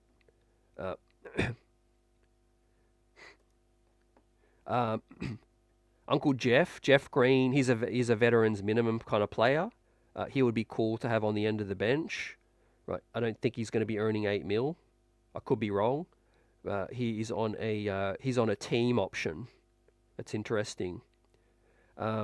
See, Houston's a team to look out for Isaiah as well.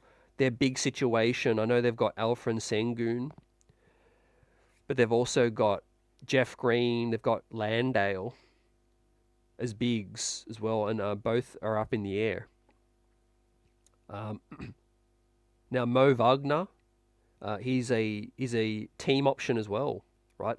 Do Orlando start to use that money elsewhere on Paul George? I think that'll be a situation to look out for as well. Mo Wagner's a bit of a crazy head, but in terms of he's an NBA rotation big. We talked about Bridges. I looked at Jetty Osman. I liked Jetty Osman a few years back, but he's really fallen off. Jetty Osman, as a wing depth piece, right? I think we could do better. I wouldn't be mad at it, but I think we could do better. Now Isaac Okoro, full bird rights with Cleveland. He's a restricted free agent, so That would be stupid to let him go for nothing. He's either going to be part of a trade package or he's going to stick. Daniel Tice, right? He's a backup in the Clippers. He's a full unrestricted free agent, right? He's a little soft in terms of what Tibbs likes in the bigs, but yeah, he's a bigger body. I would prefer probably Drummond. I'd prefer a chance on Mo Bamba over him. Now Caleb Martin with the Heat, he has got a player option, which I think he will probably decline. What are your thoughts on Caleb Martin? Right, he was probably the MVP for the Heat against the New York Knicks last playoffs. Caleb Martin could be had probably for that mid-level, maybe for cheaper, right? If he's just looking for a small pay increase, he has got the player option, and I'm just wondering what that option is. Let me check that right now. Caleb Martin, his player option is 7.1 mil. Right, so yeah, I think he's going to decline. Caleb Martin would be a solid ad, in my opinion. Ace of Spades says Caleb's a dog. Yeah, I think he would fit. I really do. As a playmaking wing, a backup, he could do different things. What's happening out in the Heat situation, nobody knows. The Miami Heat, I think more than many years past, this is going to be a year of some movement with the Heat. Pat Riley, Jimmy have exchanged some public, situations. Maybe they just patch it up, but the Heat still have to do some things. They're going to be in the market for a Donovan Mitchell. They're going to be trying to lure a Klay Thompson maybe. Maybe Caleb Martin is shakes loose. But yeah, I like Najee Marshall as well, as Javier mentions him in the chat. I'll check if he's a free agent as well. But yeah, those guys with more size, shooting ability. See, the thing that lures me with an Edie and a Khalil Ware, if the Knicks do select one big, is that they can do a little bit more than just defend. God bless Isaiah and Mitch and Jericho Sims, but none of them are really offensive minded, right? And I don't know, a lot of fans have been looking for an offensive minded big man. We see Kristaps Porzingis, be the pinnacle of the offensive big man. The other alternatives is maybe Karl Anthony Towns, which that comes with a lot of other issues as well. Maybe a Khalil Ware, maybe a Zach Edey is a perfect fit for a New York Knick. Let me know your thoughts in the comments in the chat as well. Would you want the New York Knicks to select a big in this draft, right? See, the thing is, if you give Isaiah the bag, which we should, and Mitch is a great starter / backup in that instance, an elite at defending and rim protecting, but he can't score. It's 4-on-5 offensively, and he can't stay healthy as well. So the Knicks have decisions to make with that. That's Caleb Martin, man. And then Obi. Shout out to Obi Toppin. He looked good in the playoffs. He looked pretty good at times in the Knicks series. Not so good in the Celtic series, fam. So he took advantage of the size. I think against the Knicks were gassed. Obi was doing Obi things. Right, he was running up and down. He was scoring. He looked everything like that hybrid four that he was projected to be. Now, Indy have his full bird rights, right, via the trade. He's a restricted free agent with bird rights.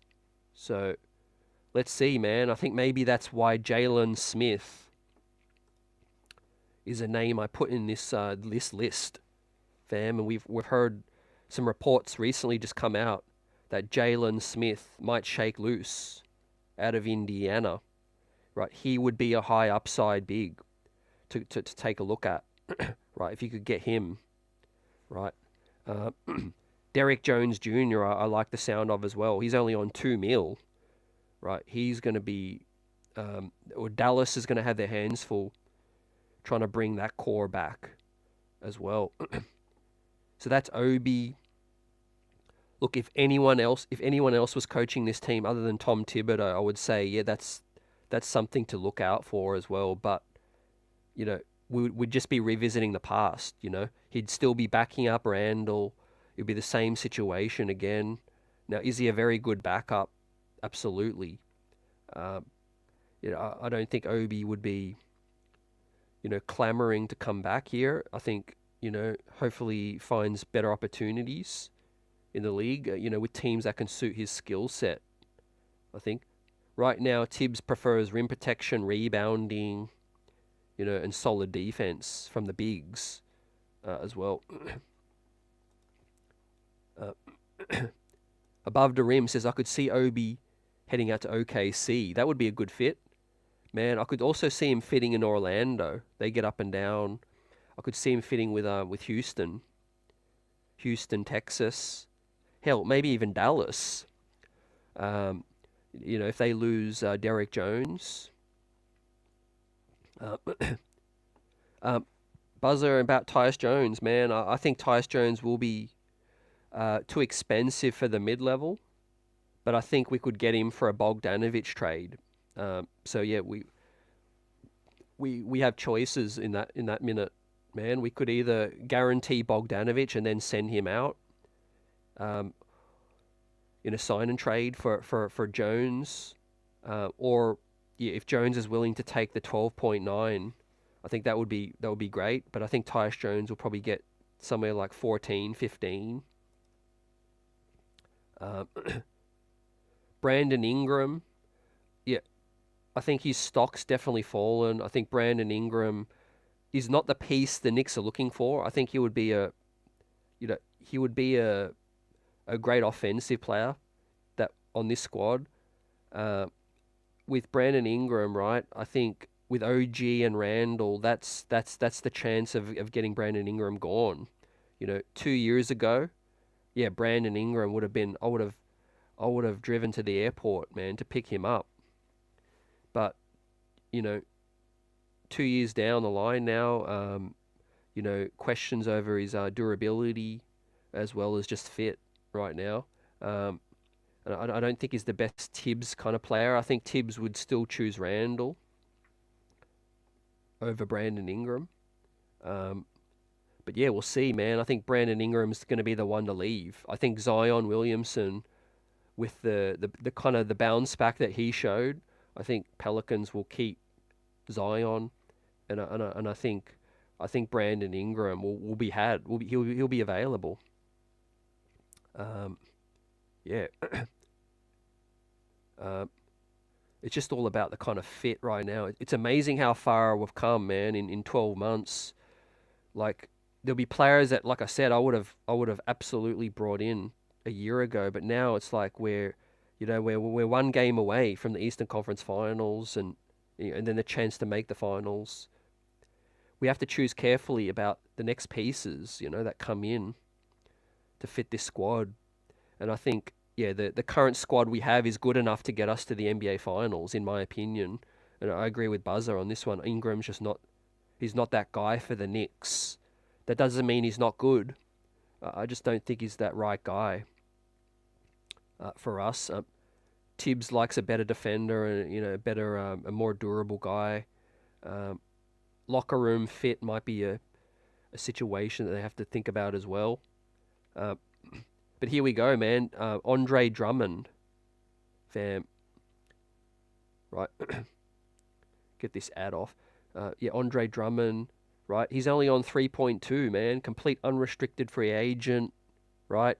That's where you're like, okay, he's going to get a pay increase, but maybe not too much.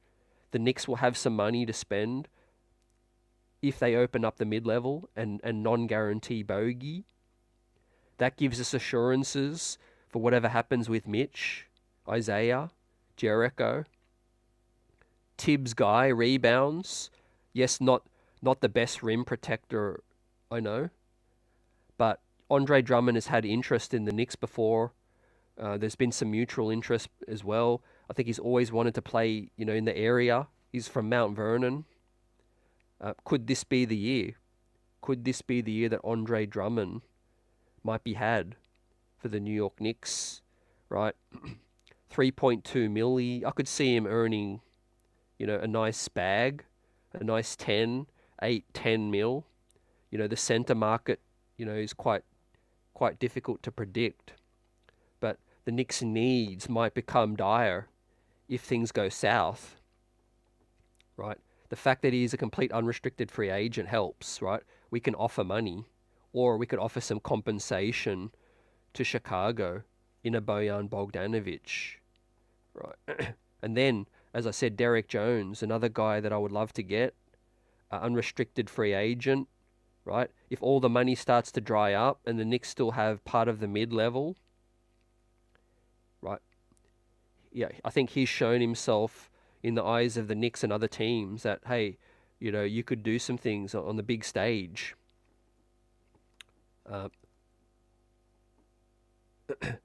Javier says Paul George is the ideal move.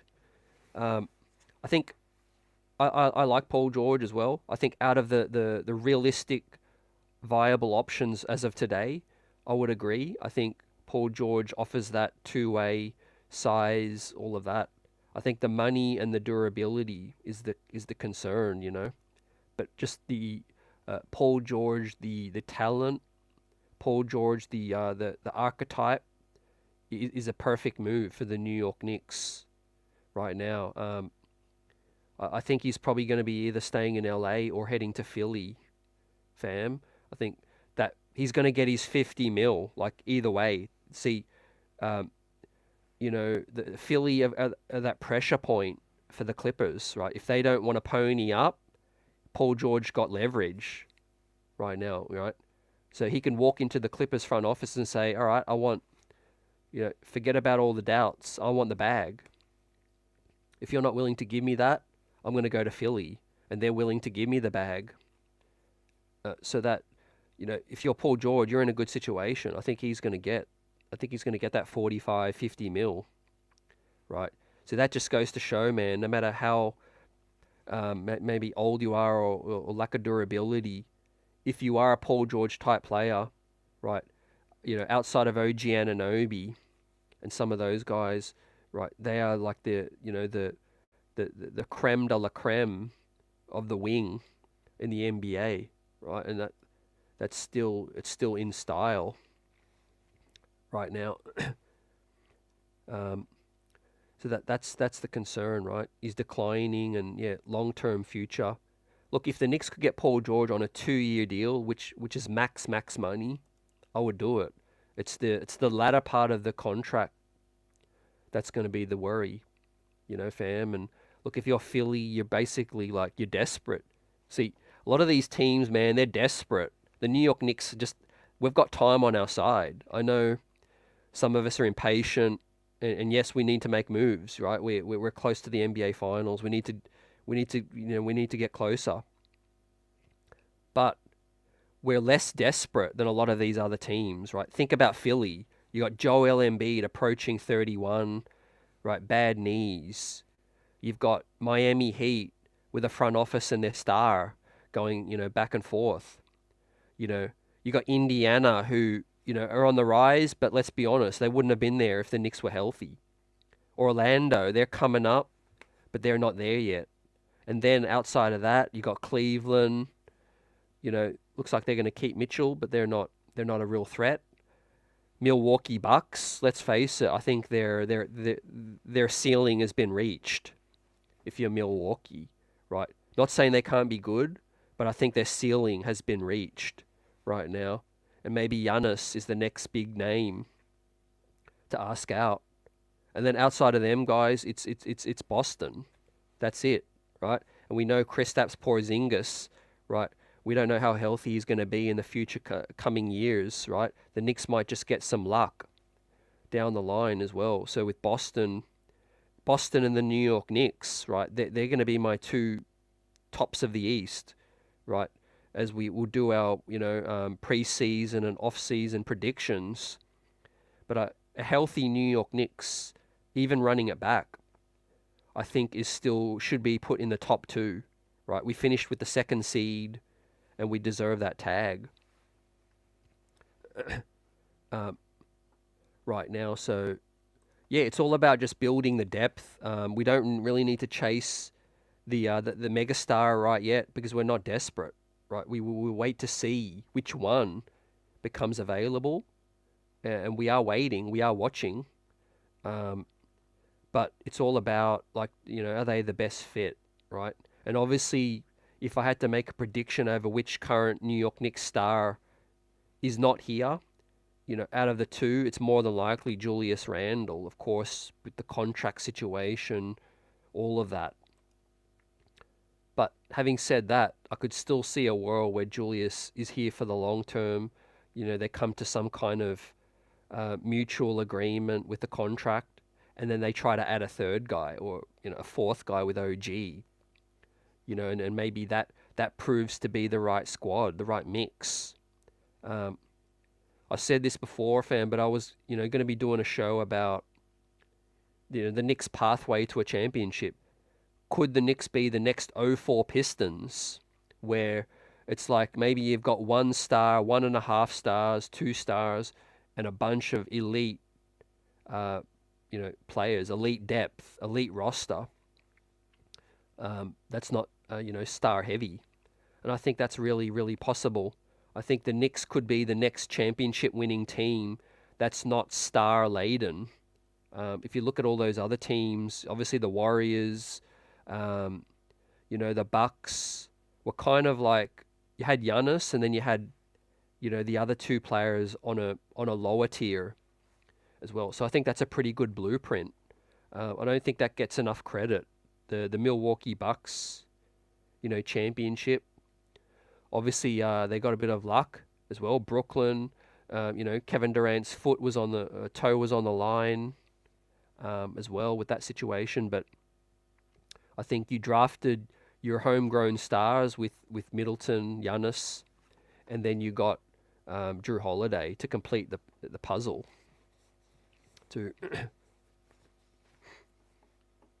Buzzer beater with the super chat. Let's go. Appreciate you as well. And let's keep it buzzing. Buzzer says, if OG leaves, will we go after IQ or Miles Bridges? If OG leaves, and I don't think OG is going to leave, if OG leaves, I think it'll open up a lot of other options. I don't think Bridges would be likely. Emmanuel Quickly, probably a little more likely. The fact that, we are fans of IQ previously, he was just needed to be in that trade. But to be honest, neither are likely. I think if OG leaves, we'll be in the market for, an elite 3-and-D wing like Paul George, Mikal Bridges, more likely. So yeah, I don't think we're going to go after those guys. Are they your preference? Let me know, right? I think IQ would be more likely if OG left, but yeah, Miles Bridges, I think he's gonna find himself on another team right now with more money. I think with Randall, here as well, that makes the fit with Bridges even less likely to. Prince. No, I haven't talked about Prince yet. Javier, I haven't talked about Prince. So we're just going through and rounding out, right? Now we're getting to the territory where the Knicks mid-level option is actually a pay rise for a lot of these teams. Tristan Thompson is a no for me. I think he's a vet min guy. I think he will probably stick. Hey, JaVale McGee, like now we're really scratching the surface with backup bigs. Only if the Knicks are in a dire situation. And then we got Sadiq Bey, DeAndre Jordan. Look, DeAndre, I don't likely see him back, man. The way he spoke about the New York Knicks, his time with the Knicks as well. No thanks for me. Pat Bev, right? Tibbs kind of guy. Pat Bev from Chicago. Man, polarizing to say the least, right? Look, we are trying to go for a championship, right? I'm not a fan of Pat Bev specifically, all the drama that's happened off the court and things like that. But if we're just looking at for an on-court backup depth as a veteran minimum, I could see Tibbs being open for that, fam, as well. Reggie Jackson. Now, he has got a player option, 5.1 mil, right? See, he could decline that. He could say, hey, I'm going to be that dude to come off the Knicks bench and be a six man, right? Reggie Jackson, fam, he will earn a nice increase if he declines the player option, right? Jalen Smith, yes, that is a name the New York Knicks will absolutely be monitoring, fam. Power forward, fits the mold, cheap salary. Reports suggest that he's going to decline a player option and to look for better opportunities, fam. Now that they've got Jarris Walker, they've got Isaiah Jackson, and they've got Obi Toppin as well. So Indiana's Jalen Smith should be a name we could be looking at, fam, as well. A young big with upside too. Yeah, I agree with Ace of Spade here. Pat Bev, yeah, I think he'll bounce around on championship veteran teams, but I just think the locker room situation, the distractions, all of that, I think the Knicks might stay clear of that. Anything can happen this offseason as well. Yeah, Knicks ran out of steam, 100%. See, the league's about to change in a major way with this new TV deal, with the salaries skyrocketing, but with the restrictions for when teams reach, the certain tax levels as well. And the Knicks the Knicks are in a good position with their current contracts, but they'll need to be really, really smart with the OG deals, the Brunson deals, and the Isaiah deals, of course, and Randall as well. I think, but we are well positioned for laying the groundwork for the next championship team, man. Sadiq Bey, see Atlanta have his bird rights, and he's a restricted free agent.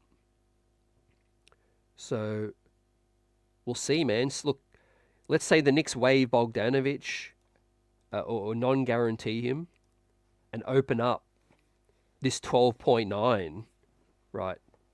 Now, Atlanta would probably match, but it's still worth, looking at, right? If you are losing a Bogdanovic, Sadiq Bey would be somebody worth swapping out for him. But the problem is when you give an offer sheet to a team, to a certain player on another team, your money is tied up until that situation's played out. So that would be a risk for the New York Knicks. Let's say we did non-guarantee Bogey and we offered up to 12.9 as an offer sheet for Sadiq Bey. One, Atlanta can just match with being restricted. The second thing is the New York Knicks money would be tied up until whenever that decision was made, and then we wouldn't have that money to lure someone else. We might miss out. So that's why I think that's probably unlikely. Jay Crowder, fam. Man, have the Knicks and Jay Crowder had some back and forth going back to when, Elfrid Payton, shoved him into the third row. Bit of a head case from what I've seen. I don't think the Knicks will go there. Wes Matthews, we've been there down that road. I mentioned JaVale McGee, Reggie Reggie, he's got no game left, but Reggie on a veteran's minimum. With Tibbs here, I could see it. Now, Chewy, Mr. Precious Achua, fam, is a restricted free agent. The Knicks have his bird rights, man, coming in at 3.1. Man, I'm starting to backtrack a little bit in terms of just, right, if there's no other options, I think the Knicks should still keep Precious. Right, I wasn't happy with his game 6 and 7 in the playoffs. Maybe I'm being a little bit too harsh because he did step up. Precious did step up throughout the regular season. I mean, we wouldn't have won 50 games without Precious, and I did definitely give him his flowers in the off-season report, in the season report. However, I thought, the Knicks need to be ambitious. We need to try to make upgrades. We can't just bring everyone back. But with Precious Achua, right, solid, bench piece and a solid option if there's, if the Knicks are kind of backed into a corner. Let's say we strike out with Andre Drummond, for instance. Let's say Mo Bamba is the last option, right? Let's say JaVale McGee, those kind of names out there as well, right? I mean, at least Precious comes in with the experience. He comes in with the locker room connection. He's from the area as well. So I think, the fact that we have his option, I think his rights, I think the Knicks will probably, give a little bit to Precious Achua just to see if, we can keep him, right? Let's say we give him an offer sheet of, I don't know, 4 mil, 5 mil, and let's say he gets a better offer elsewhere. It's see you later, right? The Knicks are not going to tie up most of their mid-level to keep Precious Achua, right? In terms of the offer sheet, maybe it won't count for the mid-level. Maybe we will be able to just pay him, I think 100 or a certain percentage of his salary to keep him. But let's say a team, outbids us. I think it'll be farewell to Achua.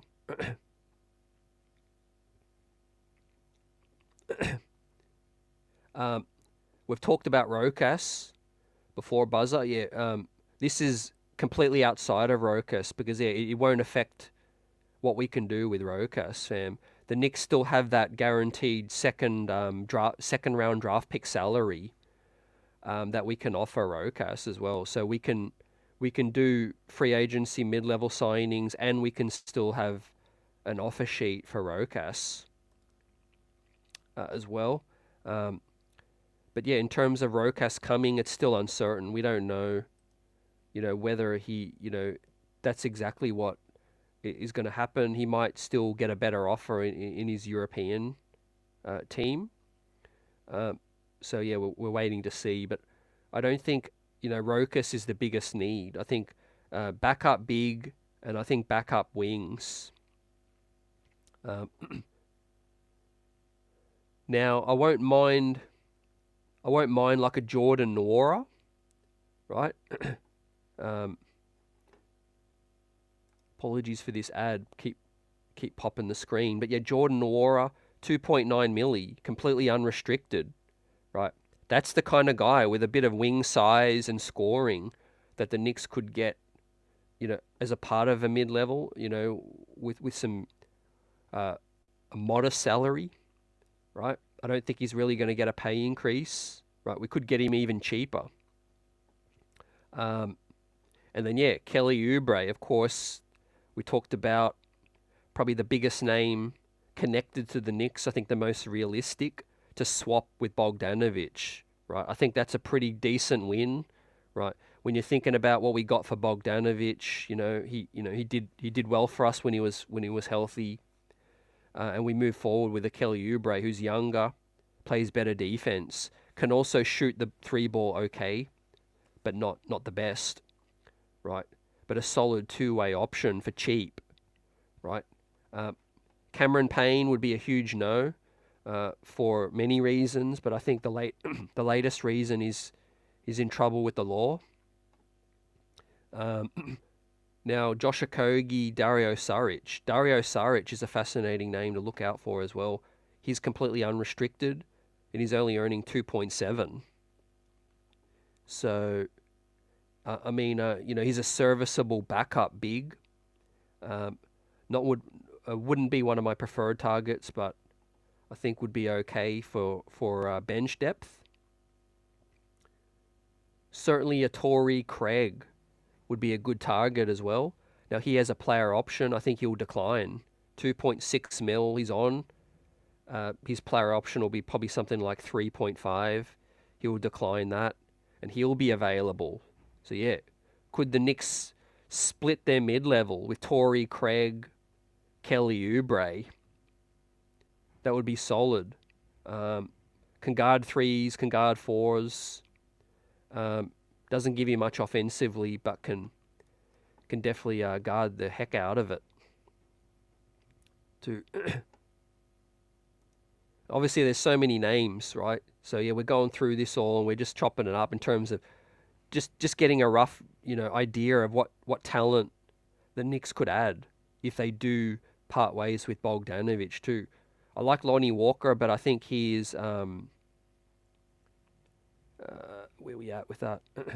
Yeah, Lonnie Walker's undersized, so we don't really need a guy like him. Damian Jones is a backup big, but he's not a great option. We've got Mo Bamba as well. Hasn't set the world on fire. Bol with that situation. Moses Brown, the Knicks had him already there. Isaiah Joe. Now Isaiah Joe, he if he could be had, but OKC are probably going to pay him as well, right? Good scorer for off the bench. He would be a good option. What does Boston do with Sam Hauser? That's going to be interesting as well. We've got our own guy Jericho. Spencer Dinwiddie. It'd be a no for me. Right. Here we go. Najee Marshall. Fam. Definitely a name who's fully unrestricted. He's a name that is worth looking at. He's tough. He fits the mold. I think Najee Marshall could earn a pay increase. I would also look at Goga Bitadze. This guy can shoot it. This guy can protect the rim. And he's on basically peanuts, man. He's unrestricted. Now, Orlando, he's kind of the third string. See, that's the thing. If the Knicks look at if the Knicks have a backup center position available, let's say Mitch isn't here, maybe they could tempt a Bitadze as a backup position, right, to take less. And then, now we're really scratching the surface of injury-prone guys or reclamation projects. DeLon Wright, Mike Muscala, he's been around the block. We've got our guy Shake Milton and Taj. I think Buzzer asked us before, is Taj retired? I don't think he has officially announced his retirement. I think he might go one more season, but with Detroit as a mentor. So he's not interested in changing teams, I think.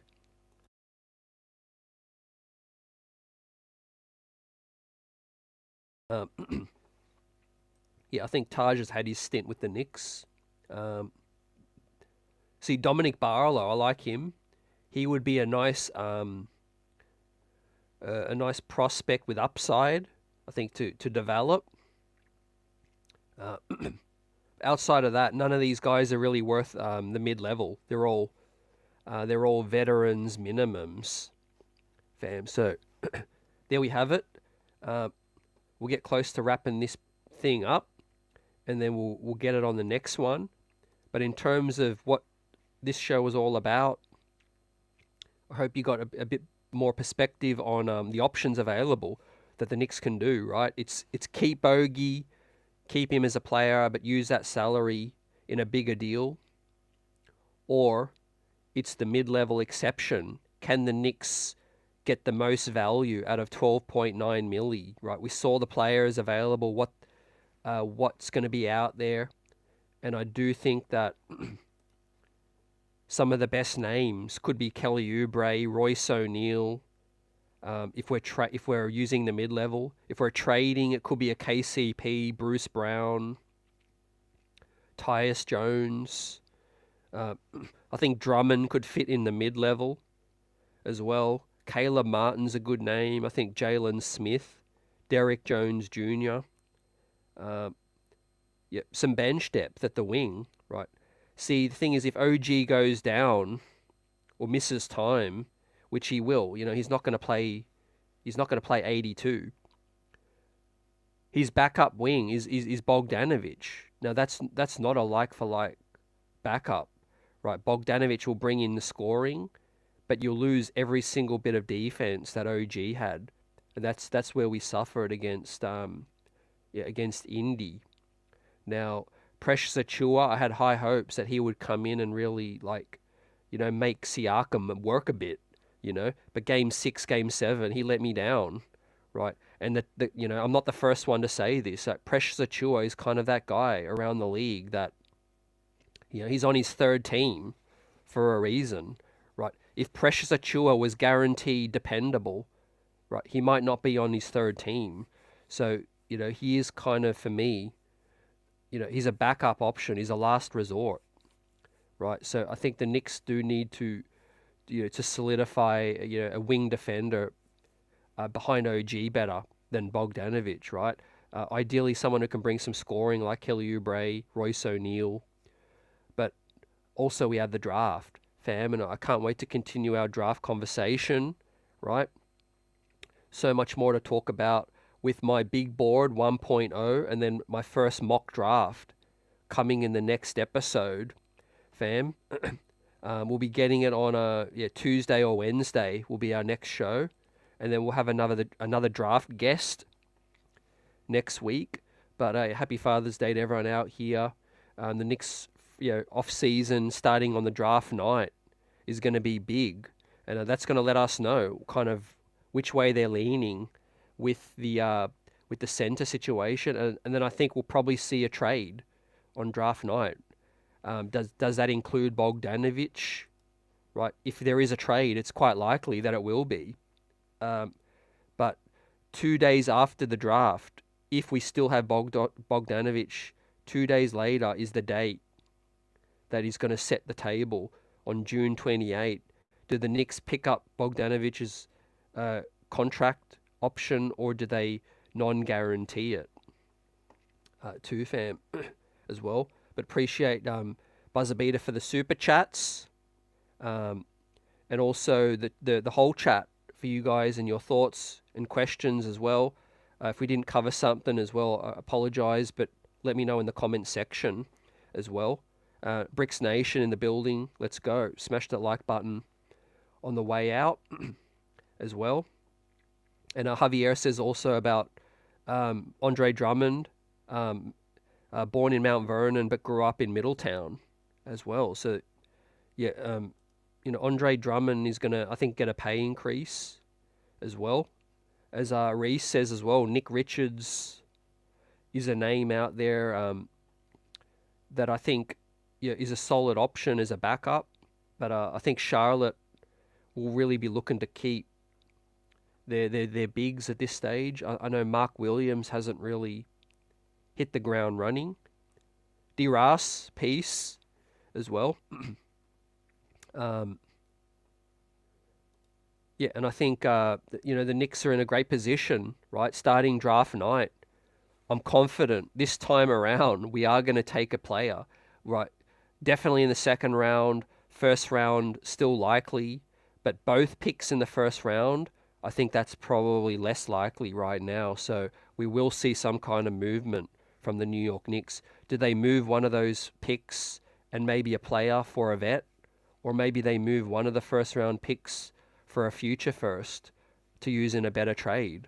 Or maybe using one of their first to slide down and pick up more second round picks as well, so that we can fill out, some of that extra depth as well. Maybe there is a good big that slides into the second round, and the Knicks need to purchase, right, some more picks. But another reason we will see some wheeling and dealing is the draft is now over 2 days, fam, as well. An entire first round on one day and the entire second round on the next day as well. So the draft is going to go slower, more time for front offices to negotiate with each other, do trades, and make their selections, right? They can take their time with this one. And you know what that means?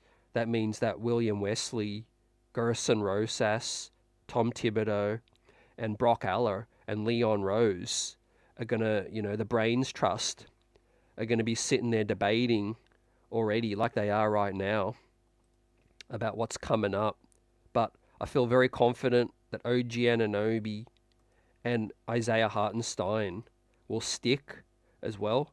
I gave a little bit of insight into how the Knicks can circumvent, the situation with Isaiah and give him a 1-and-1 deal, right, to then re-up him later and pay him the difference that he might lose by signing a 4-year deal with the Knicks right away as well. But either way, I think Isaiah's staying, OG is staying as well. Philly, Orlando, we're starting to hear reports about their backup plans, Paul George, Klay Thompson, these other guys as well. And one thing I got to say about the new CBA is I like the new free agent date. Players can start negotiating with their own teams at 6 p.m. on June 30. So that gives the Knicks the inside track, right? No, what I mean by that is the Knicks could just say to OG, hey man, OG, you know what, OG, here's 30 mil, right? Just for God's sake, go find a better deal. If you find a better deal, we'll match it, right? That's simple, right? You ain't going nowhere. Here's our starting money. Find a deal somewhere. If you do find a higher deal, we'll give you more, right? So that's where that's at. And I think, the squad's got unfinished business. I think they'll be feeling like, we were health away from making it. All we got to do is be smart, come back a better team, and I think Eastern Conference Finals at least, right? So let's get it on a Tuesday or Wednesday. Peace, everyone. Salute.